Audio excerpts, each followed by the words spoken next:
I'm Roger Odiama, and I'm one of the founder members of the Entebbe Night Riders Club here at Entebbe Municipal Court. Well, we started the Night Riders Club right about 2002, so it's about 21 years old now. Well, incidentally, this court has been around since the 70s. They used to tell us Idi Amin played here as well. And there's a picture to that effect, which I'll probably share with you sometime. Yeah, but this court is a community court, mainly for basketball development within the Entebbe community. Right now, we have a lot of people coming from even farther than Entebbe itself to come and play basketball here. So, yes, basketball, as you know, is a social sport. A lot of connections and networking goes on, but importantly, we have a lot of fun as well as we compete. Yeah. Well, there's been a huge difference. I mean, the numbers have increased, and so that creates a much bigger pool for talent, which is a very huge advantage to us, because it helps us identify some of the best players we can incorporate into the club. Because there's only one club right now representing Entebbe in the National League. On top of that, we now have ladies, girls also participating in the sport much more than ever before, which is a very positive thing for us moving forward, as we intend to also start up a ladies team to compete in the National League. Well, professional is a bit too up there. I would say we are more of an amateur team. Our league is more of an amateur league, actually. So this is our home court. Yes, we do have home games right here. Our record here is very good. A lot of teams know when they're coming to play down here, it's not going to be easy at all, because we have our fans supporting us. But most importantly, I mean, we grew up here. We know all the corners of this place, so it's going to be a very difficult game for the opponent. Well, yes, it is. Also, I mean, we've hosted a lot of games here, not only league games, but we've had a couple of tournaments and basketball camps for kids and all. What I would say is we just need to develop it further to put it up to standard. You could say international standard, say resealing the surface. I mean, this surface here was done mainly from the effort of the players and well-wishers. Those who used to play here, put some money together just to put this up. But I mean, we would have loved it to be upgraded to an international standard. I mean, with the seats and toilets and showers. I mean, probably make it indoor as well. But those are very long processes that require a lot of paperwork and lawyers and government officials as well. So this is what we have right now, but we intend to upgrade it. Change the hoops, the boards, put some protective covers around them, and importantly also work on the surface, and then put up the seats for the fans and and all that. Well, this land is owned by the golf club and the municipal council. It's just between them. So, well, some of those issues are quite difficult to get into, but we just appreciate the fact that they allowed us to develop it to this level, because it was Maram, really. And also the fact that, they let us have our home games here with no interruption. And right now, the administration at the golf club and the municipal council are also friendly. I mean, we're on talking terms. So, in the event that we want to do some developments, the others say put up the seats, set up toilet facilities, the biggest requirements. Well, first of all, to protect the court, in case there's some future development around here. I mean, we have seen it happen where developer comes, buys off a place, and sometimes you do not know who this person is. But next thing you know is you're being chased off the court. Okay, so what would much appreciate would be, say, just owning this parcel here or leasing it, from the municipal and the golf club, mainly for this development of community basketball. Okay. That would be the first step, first and foremost important. And then we can think about developing it to, a very good standard. Well, like I told you, the numbers have gone up. We used to have ladies. Actually, we've had quite a number of ladies from Entebbe playing in the National League. And I can tell you that basketball from Entebbe is quite different from basketball in Kampala. And many of them have actually thrived so well in the Kampala leagues. At one point they have maybe retired or moved on to other things in life. But if you check the records, there are quite a number of girls from home court here that have played in the leagues, gotten scholarships, represented the country, done a lot of stuff just out of here. So the numbers are going up because of that. Yeah, before it was mainly guys and maybe one or two girls, and normally what we do is we let the girls play with us, perhaps one girl in a team for 5 years. We let them play with us so, it can give them some confidence that they can also, play with the one. Basketball, sport keeps people away from issues within the community. I would think things like crime, when they come here, they're going to meet people that have actually gone to school. In case someone is thinking of dropping out to do this or that, they will think again. But mainly it's to grow, people's confidence as well, teach people how to associate with one another. It teaches you how to play as a team. You'll not only do that here, but also when you're out of the court. Yeah, here it's brotherhood once someone comes here. It's brotherhood, sisterhood when someone comes here. We know each other, and it has grown actually much farther than from here, just playing basketball. We support each other when there's a wedding. We, support each other when when one of our members, whether it's someone who's playing or not, but someone who's, even seated there, we get to know each other here quite well, quite intimately. And we support each other. That's one of the most important things about this court here. So you see some guys come here, they don't even play ball. They come to watch, but we know each other. So it goes a very long way. It tells you about what happens here. But it's just to get a lot of the young people together and guide them as well. We have much older players that help you to give direction. I can give you an example. There's some of the old players from here that are, they're now in their 40s, approaching 50, and they're in very good positions. So sometimes when they're looking for workers, say where they are, they can send us a message and say, can some of the boys on court apply for this job here? Because some of them are graduates and perhaps looking for work or, stuff like that. So there are quite a number of guys who have gotten jobs just out of here. Yeah, it's a good thing. Yeah, that's the disadvantage of outdoor courts. When the rain shows up, everything comes to a standstill. Once it's done, we usually have cleaners, come and mop it up. The good thing about this tarmac here is within a few minutes of running up and down, it's dry. Yeah, so that was one of the hindrances we had during the season. Rain.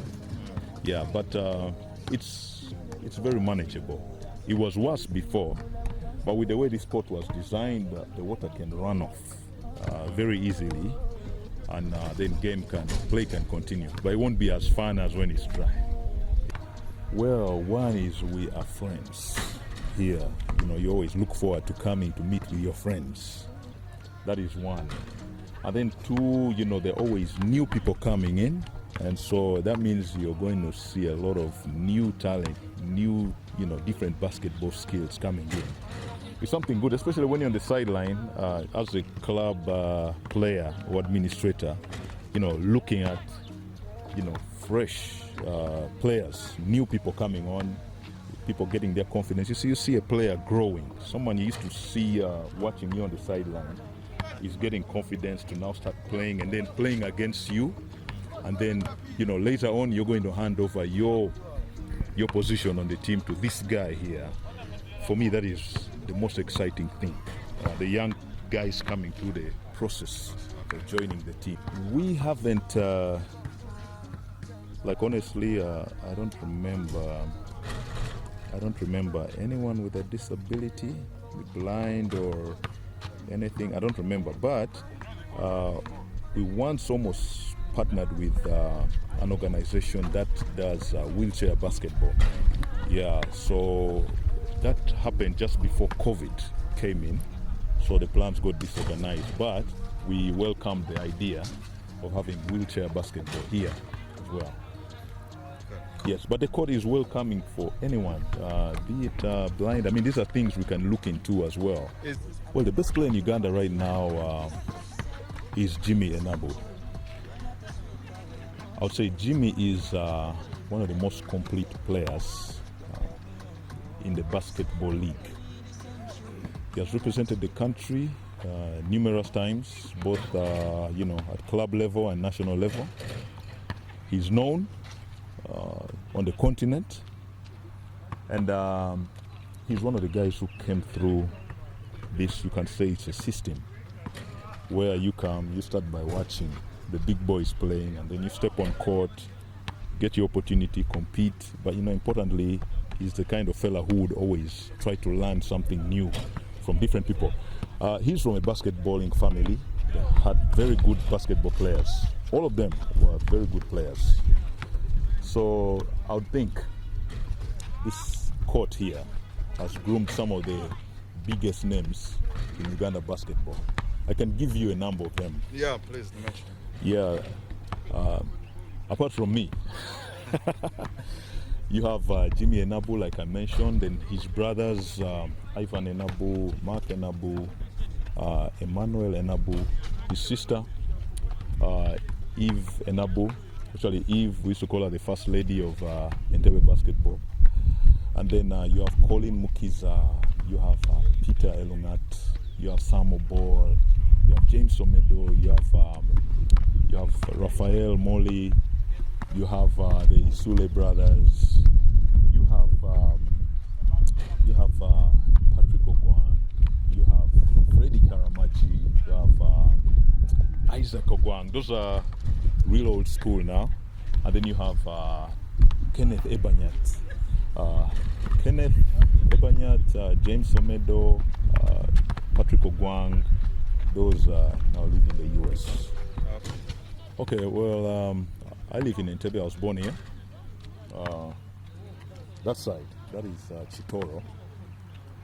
And then later on we moved to Katabi. So that's where I live right now. And we're getting to know basketball was, mainly some of the neighborhood boys. Boys gather and then talk. So some of the guys used to talk about, basketball. Let's go play basketball. Let's go play basketball. And, that's how I started coming here. Maybe right about 96. All right, so we used to just come and watch. But I mean, talking about the game itself, the game has actually grown here. I mean, like I told you before, this was a bush. All right, this was a bush. There was none of that there.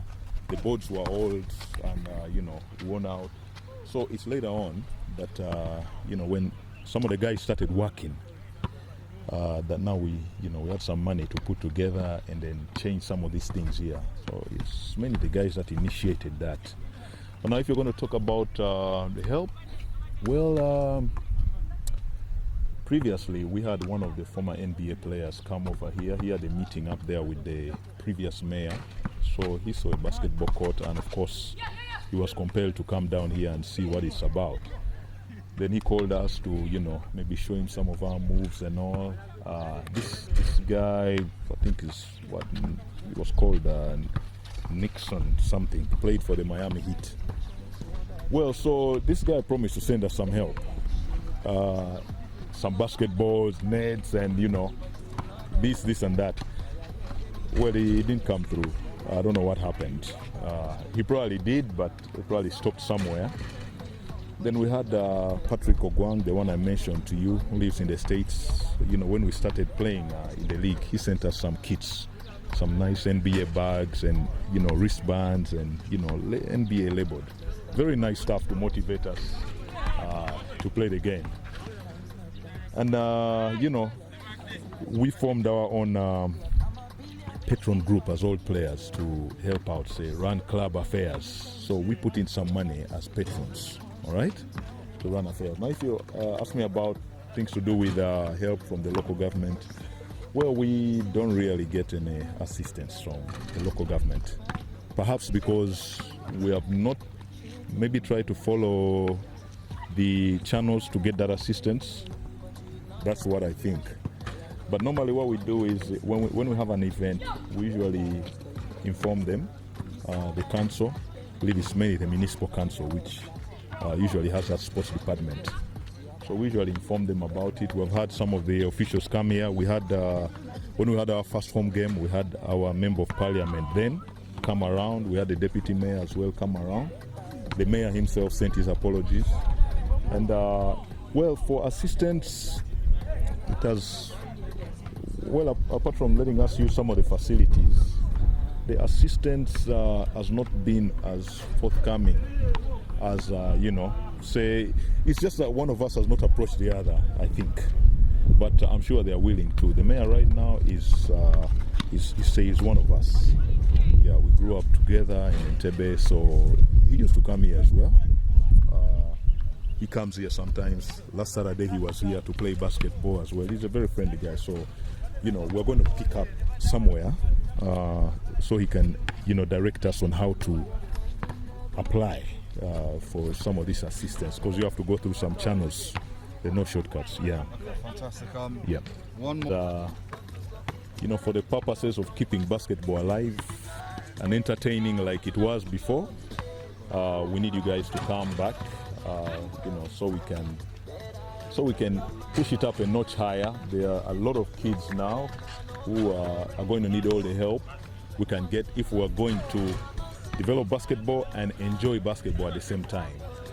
I mean, to the community as well, the basketball court is open. We have a lot of Night Riders players running coaching clinics and, you know, camps here for girls and for boys. And then, well, if you want to play the best basketball ever, this is the place to be. Because this is where the best talent has come from. And that is not a lie. It's in the record books with the Federation of Uganda Basketball Association. Thank you. My name is Marco Coach. I play for Night Riders Basketball. It's an Entebbe best team, and this is the court that we train on. Been playing, I'll say this is my first major season, the one that just ended. Yeah, so I'm looking forward to another run at Div 2, Div 1 basketball. Yeah. So I'm playing in Div 1. It's a FUBA, under FUBA, which is the Ugandan Association for Basketball. I play as a power forward or a center, and I mean I play whenever I can. So I'm a vet by profession, but I mean I've always been passionate about basketball. So whenever I'm around, whenever I'm in Entebbe, I make it a point that I come and play with the guys. The mix, well, it's a bit hard sometimes to find time for basketball because my work is mostly in the national parks, which are hours and hours away, and so even keeping fit is a bit of a challenge because I won't be like doing road work in the park. So, but when I come back, I make it a point to come here as much as I can and try and help my team get the wins that we need to progress in basketball. I mean, the advantage of playing in a place like this, I mean, you can just see the whole ambience. This is really good atmosphere to play basketball. And so, I mean, everyone loves it here. It's a nice, cool breeze from all the trees that are here. And it's really accessible, not too far. It's right in the center of Entebbe. So that's a good thing. The negatives, I would say, about playing basketball here? About playing here. Here. Oh, okay. Well, there's been a few incidents of people taking advantage of some of these bushes to try and, loot or rob people. But really, very few incidents for the time I've been playing here. But it's mostly only good things. And some of the challenges, of course, our surface is not very good that we play on. Definitely we need to do something about it because some injuries happen here because really of a terrible surface. And then we also needed like padding on the poles. So someone comes at a high speed and they might run into a pole. So we need some type of padding. So we protect the players because if the players are not protected, who do we play with the next day? So those are the challenges I can think of right now.